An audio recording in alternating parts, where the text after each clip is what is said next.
অম্বুবাচী প্রসঙ্গে বলা হয়েছে, আষাঢ় মাসের প্রথম 6 দিন 40 দণ্ডে মৃগরাশির শেষ 2 পাদ ভোগের পর সূর্য যে 3 দিন 20 দণ্ড আদ্রা নক্ষত্রের প্রথম পাদে থাকেন তখনই অম্বুবাচী হয়। এই সময় পৃথিবী ঋতুমতী হন। এই 3 দিন বেদ বেদাঙ্গের পাঠ ও ভূমিকর্ষণ নিষিদ্ধ। অম্বুবাচী প্রবৃত্তির পূর্বে মার্জনের জন্য অনেকে মৃত্তিকা সংগ্রহ করিয়া রাখেন। হে ব্রাহ্মণ, যে বারে ও ক্ষণে রবি সংক্রমণ হয় সেই বারে ও ক্ষণে অম্বুবাচী আরম্ভ হয়।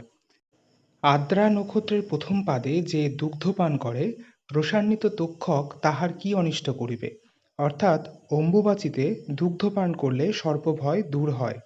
অম্বুবাচীকালে যদি বিধবা, ব্রহ্মচারী ও ব্রাহ্মণদের পক্ষে স্বপাক বা পরপাক অন্নভোজন চণ্ডালান্ন ভোজনের তুল্য।